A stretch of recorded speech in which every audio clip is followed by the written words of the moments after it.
Hello students, I hope you are doing great.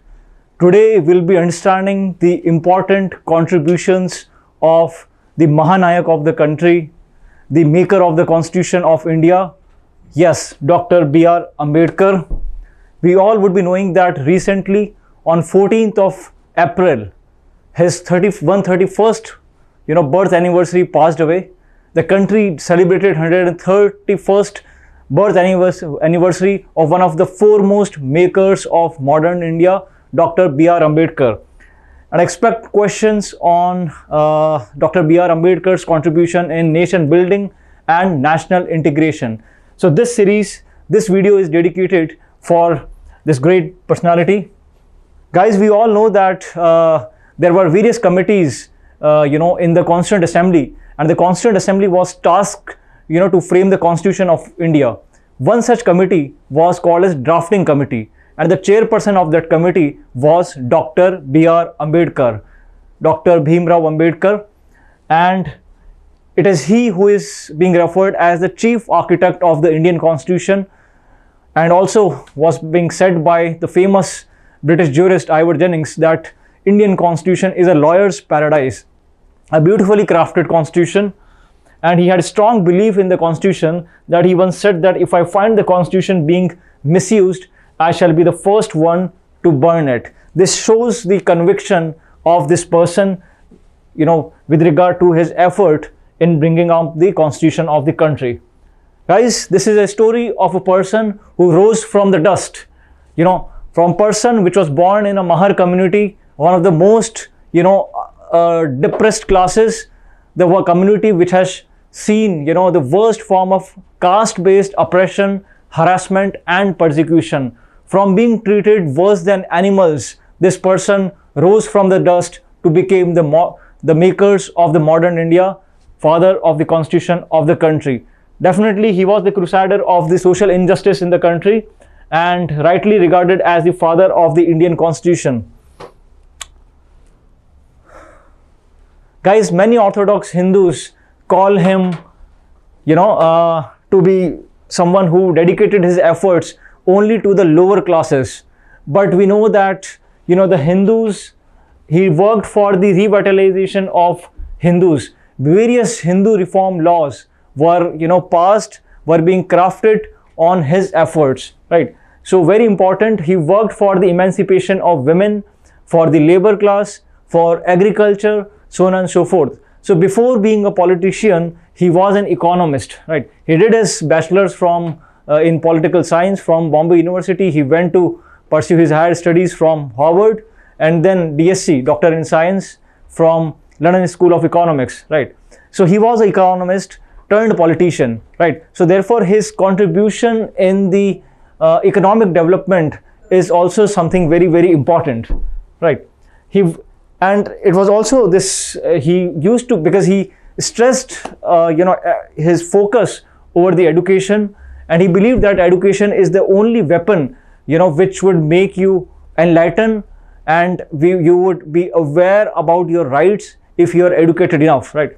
So therefore he used to raise the slogan, educate, agitate and organize. Very important slogan, and it was also asked in TIS examination, Tata Institute of Social Sciences, very important. He talked about freedom, equality, fraternity, and he, worked for the development of an egalitarian nation. Very importantly, he worked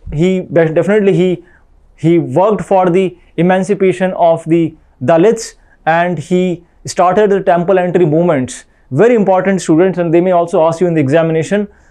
He started a satyagraha at one of the temples so as to make it open for the so-called lower classes, and this was called as Kalaram Temple Satyagraha. Kalaram Temple is near Nashik, and it was, he organized the satyagraha there, and it was a successful experiment in the sense that the temple was opened for all the classes. In this way, government lately realized, and in 1990, although he passed away in the year 1956, born in the year 1891, passed in the year 1956, but government rewarded him conferred him with the country's highest civilian award, Bharat Ratna, in the year 1990 posthumously. Second important fact. Guys, he always believed in the freedom of mind. For him, political independence was just a means to achieve the larger end. And the end was not the political independence, but the social transformation, right? The societal transformation, the moral regeneration, moral upliftment of the individuals, right? And political independence was just a means to achieve that end. So he gave due focus to the cultivation of mind, which he said that cultivation of mind should be the ultimate aim of human existence. He had, strong conviction about the freedom of mind, and he said that freedom of mind is the proof of one's existence. A person who is not, whose freedom is infringed, who is not able to enjoy his full freedom, is actually a slave, right? So therefore, he stressed on the fundamental rights, and today the 6 fundamental rights that we have in our constitution, most of them are actually the brainchild of Dr. Ambedkar. He had no faith in the anarchy methods. That means he always objected the methods which were used by Gandhiji, like satyagraha, civil disobedience, mass protest, calling the students to leave their schools and colleges, so on and so forth. He believed that these are anarchical methods and these are extra constitutional methods, and after independence these methods may be used again and it may lead to absolute dictatorship. Instead, Ambedkar believed in more constitutional method of agitation. That means you remain in the periphery of the constitution, you remain in the legislative assemblies, in the central legislative assembly, and then raise your voice, right? So he believed in constitutional agitation, whereas Gandhi believed in extra constitutional agitation. We all know, guys, that Ambedkar was the supporter of separate electorates.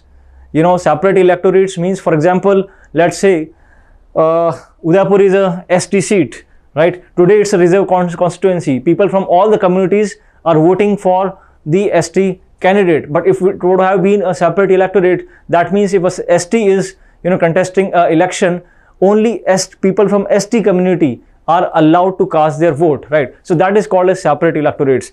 He was always in favor of separate electorates for the depressed classes, for the minorities.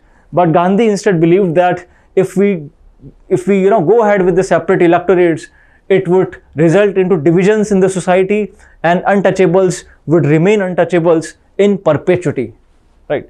So therefore, on the efforts of Ambedkar, first Constitutional Amendment Act was being passed by the Parliament, First Amendment Act of the year 1951, which inserted the provisions of reservation under Article 15 and 16, right? So he believed in equal protection of laws, and in order to safeguard the rights of the depressed classes. In this sense, he always believed in the social endosmosis, social transformation. He was in true sense an intellectual mass leader, and many people referred him as British Bulldog, not in a negative connotation, but in positive sense. Because of his legal acumen, his economic insight, he was referred as British Bulldog. And one Sarojini Naidu also called him Mussolini, on Italian revolutionary, right? So as an economist, he always stressed on the agriculture growth and industrialization. Students believed in urbanization, in urban migration, because of the reason that he realized that villages are the den of ignorance. They are the places where there is narrow-mindedness, there is vicious circle of patriarchy, casteism and feudalism operating in the villages, and that is a reason why he stressed on urbanization, because in the urban areas people identify you not based on your caste, gender or religion, but based on your skill set, your temperance, your merit, right? So therefore he always stressed on industrialization, mechanization and mass manufacturing, right? I hope it is clear. So this is a basic ideological difference between Gandhi and Ambedkar. Guys, he always stood for the rights of the people, and he said that you must not beg for your rights, instead you must fight for your rights. You must fight for your rights, and and that could happen only when you are when you are educated enough, right? So in this sense, he always stressed on the education, and he raised the slogan educate, agitate and organize, right? So guys, also Sharad Pawar, when he was the minister and at the union at the center, he once said that Ambedkar's vision helped the government to achieve its food security goals, because he stressed on food security. Ambedkar also advocated for national economic and social development. He talked about public hygiene and also the reform within the so-called lower class society. Guys, as I said that he did his DSc Doctor in Science from London School of Economics, where his thesis was the problem of the rupee, its origin and solution, right? So the problem of rupee, its origin and solution, and it was very popular, and based on his findings in this paper, Reserve Bank of India was formed, right? So in this sense, he was a true nationalist, and he worked for the economic upliftment of the country, economic upgradation of the country, and Reserve Bank of India is also being formed based on the findings of from his thesis, the problem of the rupee. As far as his political involvement is concerned, and it was also asked in IAS prelims examination once, he guys was the founding member of Independent Labour Party, and this party was later being renamed, its name was changed to Scheduled Caste Federation, SC Federation, and this is something which was asked in IAS prelims, UPSC prelims examination. So the Independent Labour Party was changed to, its name was changed to Scheduled Caste Federation by Dr. Ambedkar himself, and later it evolved as a separate political party called as Republican Party of India. If I talk about the contribution of Ambedkar in Indian economy, it is immense and it is unparalleled. On his contribution, as I said, the Reserve Bank of India was formed, and he also wrote 3 scholarly books on economics, like Administration and Finance of the East India Company, Evolution of Provincial Finance in British India, and the Problem of Rupee.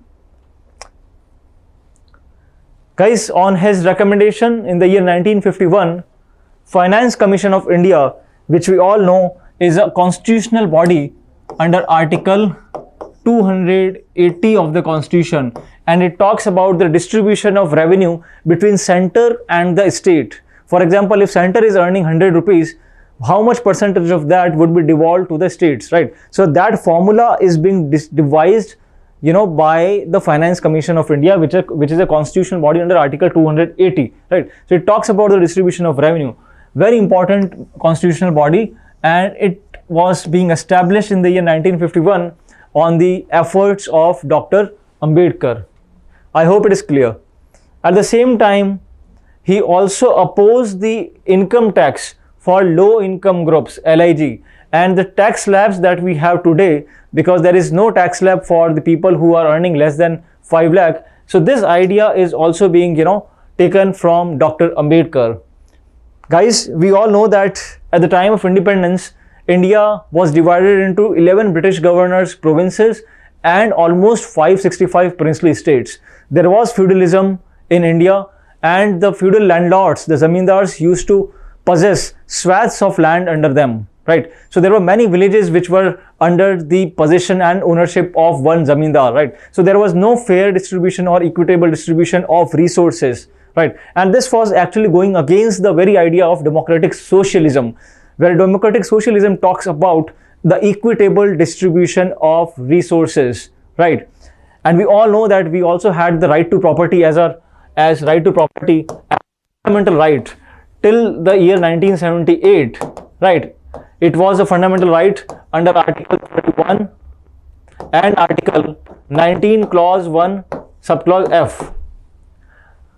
But we all know that the government was on the social reforms. They were to build dams, highways, steel plants, and when right to property is there, it became very difficult for the government, to encroach the property, because the right to property was a fundamental right. So therefore, on the efforts of Dr. Ambedkar, the constitution was amended, and under first Constitutional Amendment Act 1951, ninth schedule was inserted into the constitution, which talks about land reforms.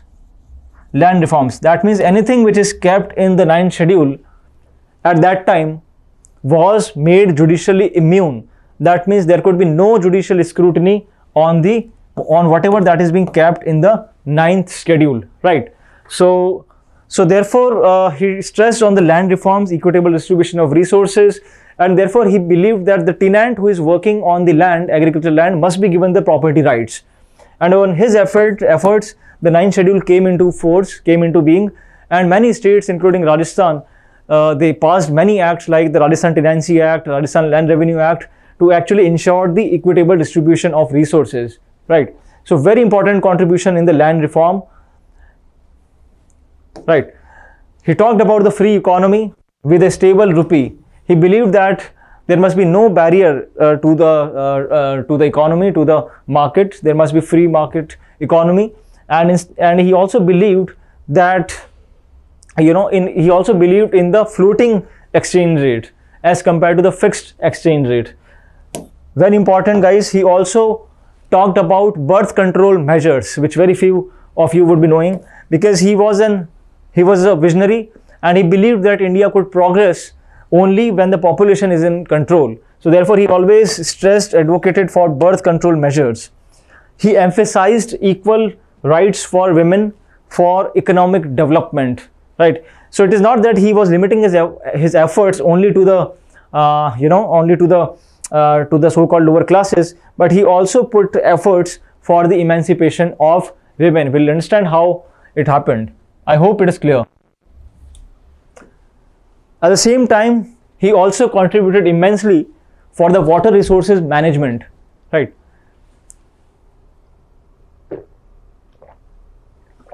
As you can see on the screen, that the Central Water Commission, which is to integrate the water resources in the country, was being set up on his recommendations, and the Damodar Valley project, the Hirakud Dam project, were being set up on his recommendations.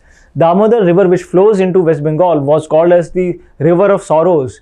After the Damodar Valley project, many dams were being built, and the River of Sorrows was turned into River of Opportunities, right? So Central Water Commission and Interstate Water Disputes Act of the year 1956, they were all on the efforts of Dr. Ambedkar. As you all know, that he was the chairman of the drafting committee, which was to form the Constitution of India, and it was formed on August 29, 1947, and on 26th November, right? On 26th November 1949, the Constitution of India was enacted and adopted. That is the reason why he is called as the father of Indian Constitution. He always stressed on the federal setup, and you all would be knowing that India is a federal country with a unitary bias. And we all know that the center is strong and there is a unitary tilt or unitary bias. Although we are a federal country, there is list 1 over which the parliament can make laws, list 2 over which state can make laws, and list 3 over which both can make laws. But in times of conflict, the law of the parliament shall prevail, number 1. Number 2, in the emergency provisions, the parliament gets overriding powers over the state assemblies. So there is definitely a unitary tilt or unitary bias, but we have a federal system. There is a vertical distribution of legislative and executive powers between the center and the state.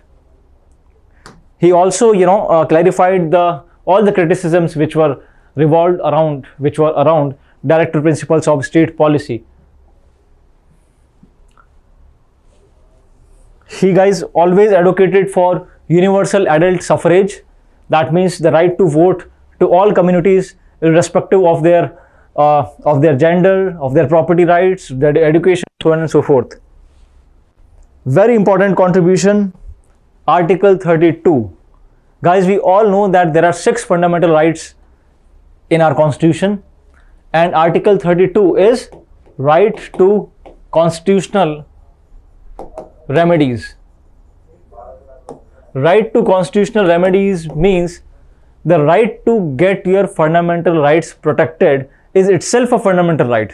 That means there would be no use of the fundamental rights if there is no remedy available for them, for their violation, right? So there is a remedy available for the violation of the fundamental rights. The person whose fundamental rights are violated has the option to directly approach, Supreme Court or High Court, not by way of appeal, but directly, right? And therefore, the right to get your fundamental rights protected is itself a fundamental right. Are you getting my point? And this is called as right to constitutional remedies. Ambedkar believed that if we remove Article 32 from Indian Constitution, the whole Constitution would be a nullity. That means would be useless, and rightly so. He also said that Article 32 is the very soul of the Constitution of the country. Very soul of the Constitution and heart of it.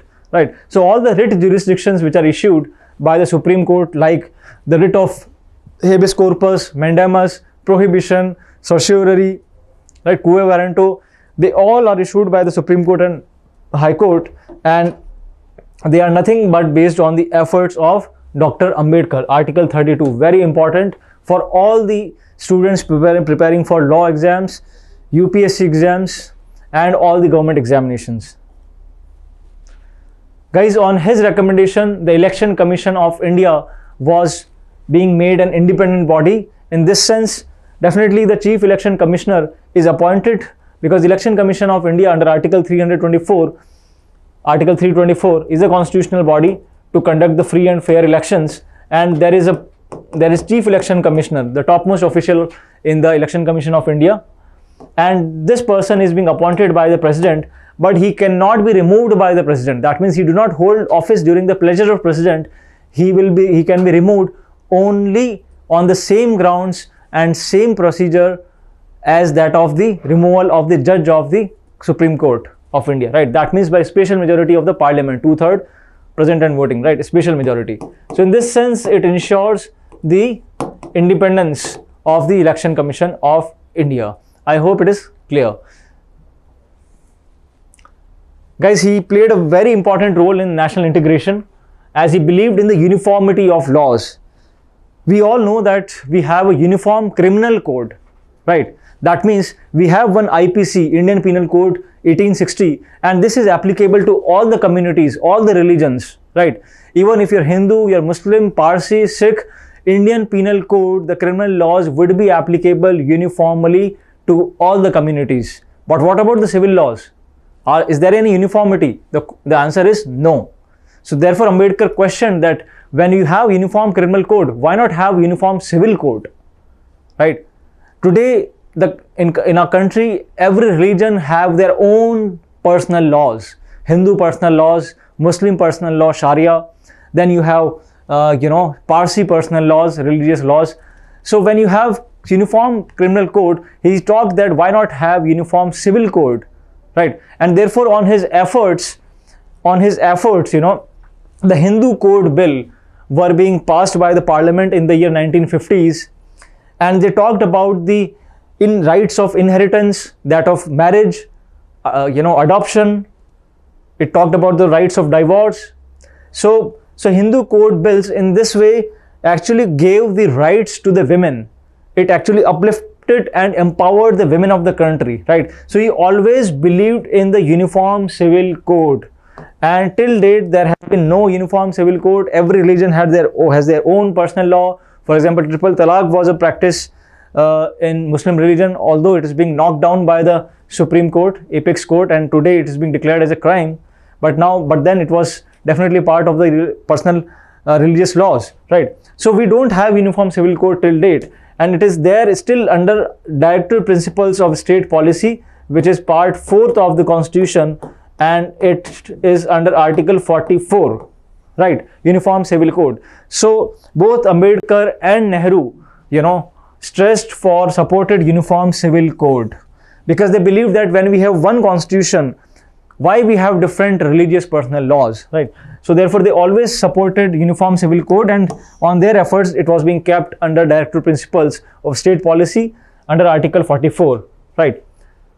So Hindu Code Bill, very, very important, right? He always talked about single judiciary, integrated judiciary, single citizenship.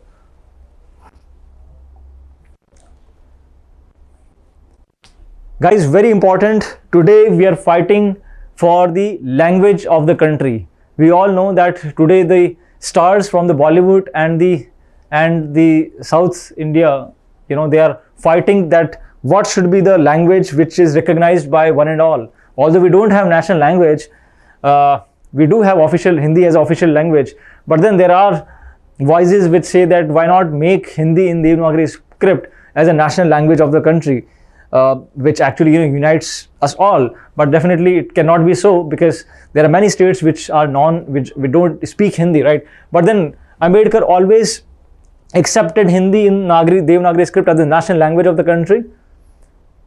Very, very important, guys. He always opposed Article 370, which used to give special status to Jammu and Kashmir, right? Although it is being abrogated today, but he was always opposing Article 370 because he believed that it would lead to disintegration and separatism in the country. He always opposed the reorganization of states on linguistic lines, and he always favored the smaller states. And today, Chhattisgarh being crafted out of Madhya Pradesh, Uttarakhand being crafted out of Uttar Pradesh, Chhattisgarh from MP, so on and so forth, are nothing but the ideals which are being borrowed from Dr. Ambedkar, right? So therefore, Article 23, which talks about forced labor, is also something which comes from the contribution of Dr. Ambedkar, right? So he talked about forced labor. No person shall be forced to do labor, right? And it is a fundamental right under Article 23. Similarly, he stressed on abolishing of untouchability. And Article 17, guys, in the Constitution, Article 17 is a fundamental right, and it talks about abolishing untouchability. It is an absolute right. No limitation can be put over this right. As far as education is concerned, he stressed on education, and he believed that education is the only right weapon to cut down the social slavery. Labor reforms, he worked for the introduction of, because he always opposed the Industrial Dispute Bill of 1937, which actually took away the right to strike. He advocated fair condition of life of labor.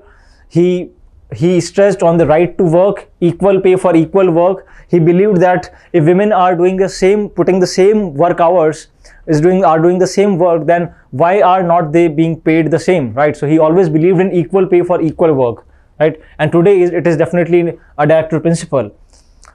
Article 41 talks about right to work. 42, directive principle, it talks about just and humane conditions of work and maternity relief. Today we are talking about maternity relief, and it comes from the efforts of Dr. Ambedkar, right? So Article 43A, right, participation of workers in management of industries, is also Ambedkar's efforts. 43B, which talks about the promotion of cooperative societies, was also Ambedkar's effort. And we all know that cooperative society has today become a fundamental right under Article 19 Clause 1, and it was also added, a separate part was added to give the constitutional status to cooperative societies, Part 9B of the Constitution, and it was also declared fundamental rights, right? All the cooperative societies like Amul, Saras, Mother Dairy, so on and so forth, right? So it is nothing but the brainchild of Dr. Ambedkar. Very, very important slide, guys. You can just go through these articles and you'll find all of them in directive principle. They all are the brainchild of Dr. Ambedkar. So in this way, he was also one of the founders of the employment exchanges in our country, right? He was a visionary. He worked for the agriculture reforms, right? He stressed on the nationalization of land. He stressed on public sector industries, socialistic pattern of society where the resources are distributed equally. He was against the forced labor. He worked for the minimum wages to laborers, so on and so forth. On his efforts, land ceiling acts were being passed in various states, and he always stressed on the nationalization of insurance and transport companies. Very, very important. He always worked for gender parity and the Hindu code bills, which talks about, adoption, inheritance, marriage laws, divorce, etc. They all are the efforts, because of the efforts of Dr. Ambedkar.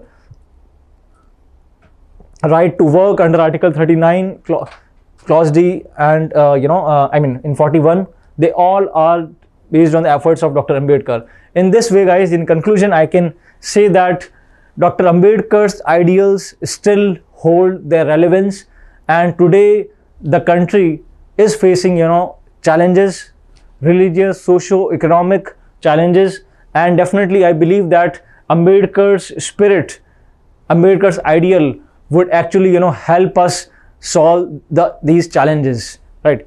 That's all for today. I hope you enjoyed the session. Stay tuned for more such videos.